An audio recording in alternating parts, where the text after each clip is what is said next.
आप सभी को पुरुषोत्तम मास की अर्थात मल मास की ढेरों शुभकामनाएं। आज की इस वीडियो में हम बात करने वाले हैं सबसे महत्वपूर्ण विषय पुरुषोत्तम मास के बारे में। अधिक मास कब से कब तक लगेगा, कौन सा अधिक मास इस बार लगने वाला है, यानी कि आने वाला पुरुषोत्तम मास, अधिक मास या फिर मल मास जिसे कहते हैं, वह कब से कब तक रहेगा और कौन से माह में रहने वाला है, कौन सा महीना है जो 2 बार आने वाला है और इस अधिक मास में को क्यों इतना महत्वपूर्ण माना गया है, इस मास में हमें क्या करना चाहिए और क्या नहीं करना चाहिए, शुभ और मांगलिक कार्य करें या फिर ना करें, इसके साथ ही क्या हम अधिक मास में व्रत इत्यादि शुरू कर सकते हैं या फिर अधिक मास में उद्यापन आदि किया जा सकता है, या फिर जो व्रत हम करते आ रहे हैं इनका अधिक मास के दौरान उद्यापन कर सकते हैं, या फिर कोई भी नया कार्य आप करना चाहें तो कौन सा दिन है अधिक मास के मध्य में जो शुभ होगा, और किस प्रकार से आप अधिक मास पुरुषोत्तम मास का उत्तम फल प्राप्त कर सकते हैं, और कौन कौन से कर्म विधान हैं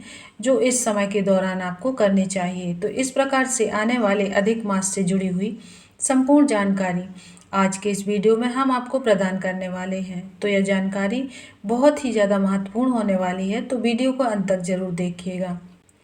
तो अधिक मास 2026 को सर्वप्रथम यह समझना आवश्यक है कि अधिक मास, पुरुषोत्तम मास, मल मास, क्या यह सभी एक ही हैं या फिर अलग अलग हैं। तो देखिए, यह सभी एक ही हैं। एक ही मास के अलग अलग नाम होते हैं। इसे कुछ लोग मल मास कहते हैं, कुछ लोग अधिक मास कहते हैं, वहीं पर कुछ लोग इसे 13वां महीना भी कहते हैं। जिस वर्ष में अधिक मास होता है उस वर्ष में हिंदी कैलेंडर के अनुसार 13 महीना होते हैं और एक महीना 60 दिन का हो जाता है।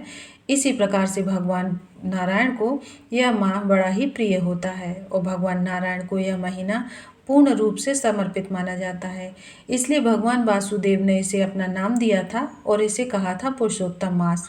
कहा जाता है कि पुरुषोत्तम मास में जो भगवान विष्णु की पूजन आराधना करता है, उपासना करता है, उसकी सभी प्रकार की मनोकामनाएं पूर्ण हो जाती हैं।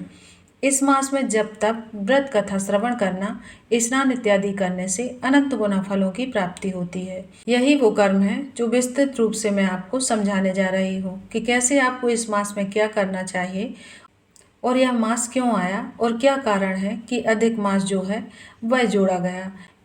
तो चलिए इसका कारण जानते हैं। अगर हम शास्त्रों की बात करें तो अधिक मास जो होता है वह हिंदी कैलेंडर के अनुसार प्रत्येक 3 साल में एक बार आता है, और प्रत्येक 3 साल में आने के कारण चंद्र और जो सौर वर्ष है ना, ये दोनों वर्ष होते हैं, और प्रत्येक 3 साल में आने के कारण एक तो सूर्य के अनुसार और दूसरा चंद्र के अनुसार वर्ष में जो गणना की जाती है चंद्र और सौर के अनुसार, कैलेंडर के अनुसार, इसमें 11 दिन का अंतर आ जाता है। और सौर वर्ष जो है वह 365 दिन का होता है, जबकि चंद्र वर्ष 354 दिन का होता है। इस प्रकार से चंद्र वर्ष और सौर वर्ष के अनुसार बीच में 11 दिन का अंतर हो जाता है, यानी कि प्रति वर्ष 11 दिन का अंतर हो जाता है, जो कि 3 साल के भीतर में भर करके एक महीने के बराबर पहुंच जाता है। लगभग 33 दिन का अंतर हो जाता है। यही कारण है कि शास्त्रों में इस गणना को सही करने के लिए प्रत्येक 3 वर्ष के बाद में एक अधिक मास जोड़ दिया जाता है, जिससे कि सौर गणना और चंद्र गणना की एक ही समय के अनुसार चल सके। इसलिए प्रत्येक 3 वर्ष के बाद में एक अधिक मास आता है। इसे पुरुषोत्तम मास भी कहा जाता है और कुछ लोग इसे मल मास यानी कि मलन मास के नाम से जानते हैं। तो यह जो अधिक मास पुरुषोत्तम मास है यह अनेकों कार्यों के लिए शुभ होता है, परंतु इस समय में शुभ और मांगलिक कार्य जैसे कि शादी विवाह, मुंडन, जनेऊ संस्कार इत्यादि वर्जित माने जाते हैं। किसी भी प्रकार के मांगलिक कार्य इस दौरान नहीं किए जाते, लेकिन पुण्य प्राप्ति के लिए यह सबसे उत्तम समय कहलाता है। आपको अपने पुण्य सुधारने का, अपने भाग्य को सुधारने का और अपने भाग्य को जागृत करने का यह सबसे उत्तम समय होता है। इसलिए इस समय में मनुष्य को अधिक से अधिक उत्तम कार्य करने चाहिए।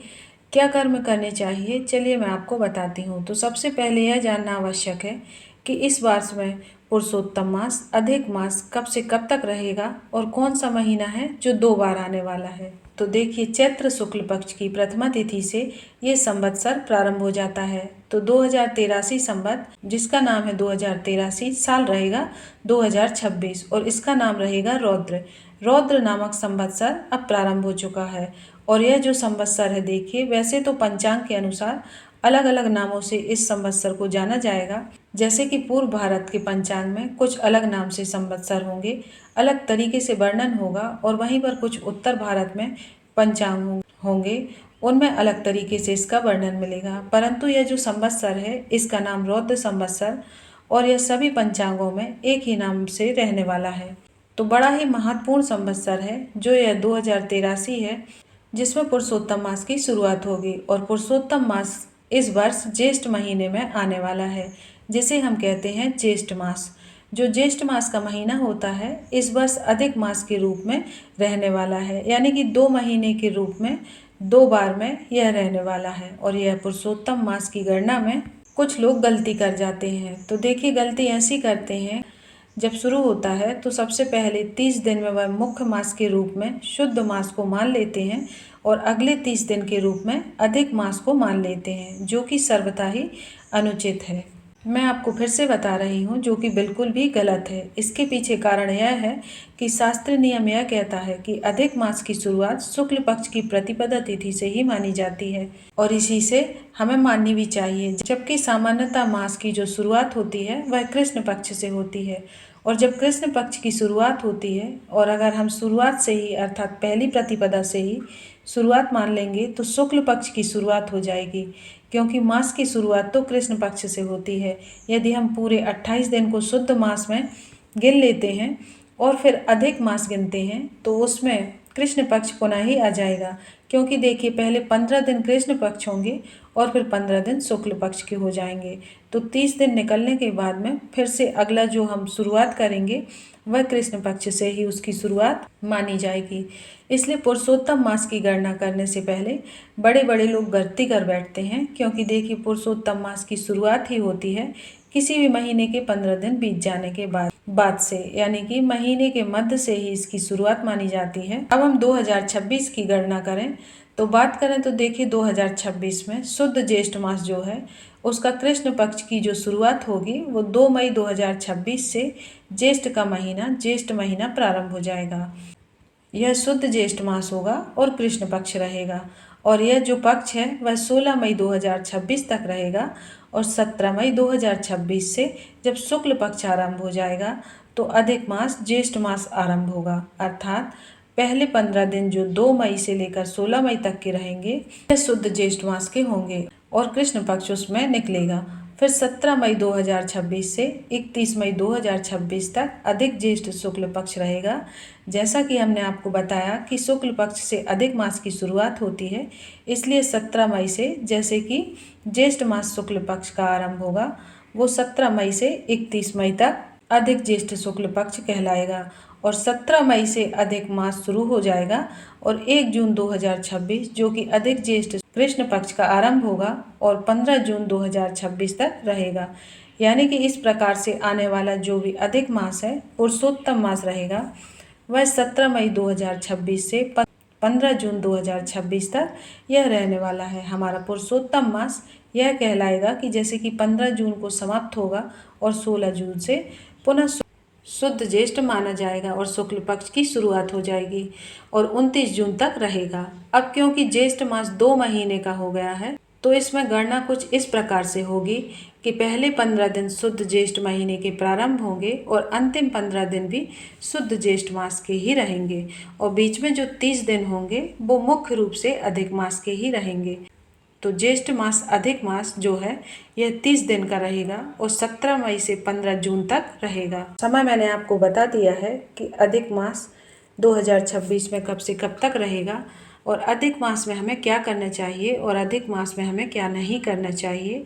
क्या हम नया व्रत शुरू कर सकते हैं या उद्यापन इत्यादि कर सकते हैं, क्या कुछ विशेष मास में करके हम भगवान विष्णु को प्राप्त कर सकते हैं। तो देखिए, शास्त्र के नियम के हिसाब से अगस्त गुरु शुक्र वाली वृद्धि मलेन लुचे उद्यापन उप आरंभ व्रता नाम नेव करे, अर्थात जिस समय गुरु और शुक्र अस्त होते हैं या गुरु और शुक्र बाल अवस्था में होते हैं या गुरु और शुक्र वृद्ध अवस्था में होते हैं, उस समय पर हमें किसी भी व्रत को शुरू नहीं करना चाहिए और ना ही इस व्रत का उद्यापन करना चाहिए। उसी प्रकार से मलमास जब चल रहा होता है उस समय मलमास के बीच में हमें किसी भी प्रकार के व्रत को प्रारंभ नहीं करना चाहिए और ना ही उद्यापन इत्यादि करना चाहिए, ऐसा सिंधु शास्त्र में लिखा हुआ है।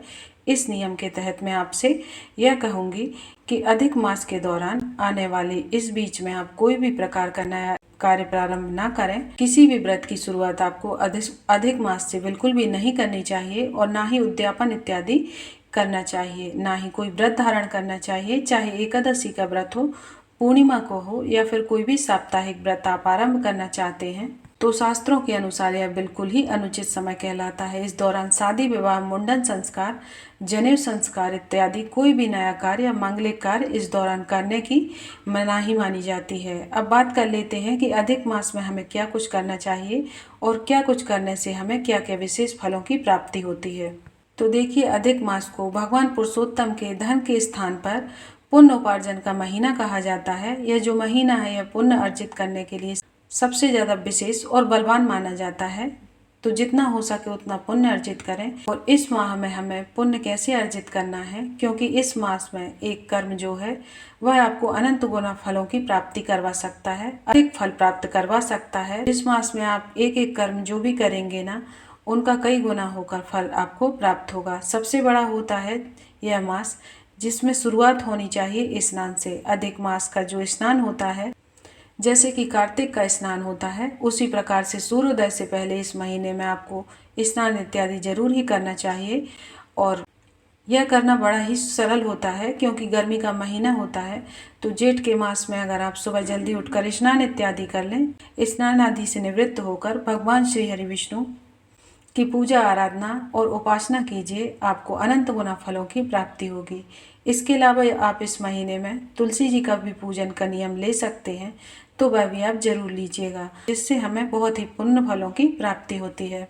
इस महीने में आपको अधिक मास के महात्म्य की कथा जरूर सुननी चाहिए और इस महीने में कोई एक भगवान के पूजा पाठ से जुड़ा हुआ नियम आपको जरूर से लेना चाहिए। नियम आप लेते हैं तो भगवान के करीब जाने के जो रास्ते हैं वह और भी ज़्यादा खुलते चले जाते हैं। तो अधिक मास में ज़्यादा से ज़्यादा पुण्य फलों की प्राप्ति के लिए आप चाहें तो दान इत्यादि कर सकते हैं, प्याऊ बनवा सकते हैं, क्योंकि गर्मी का महीना रहता है। तो ज़्यादा से ज़्यादा आपको जो है जल का दान करना चाहिए, प्याऊ इत्यादि बनवाना चाहिए, जो रसीले फल होते हैं उनका दान करना चाहिए, जिससे हमें कई गुना फलों की प्राप्ति होती है। तो यह थी अधिक मास से जुड़ी संपूर्ण जानकारियाँ। तो 2026 में पूरे 3 वर्षों के बाद यह मास आपको मिलने जा रहा है।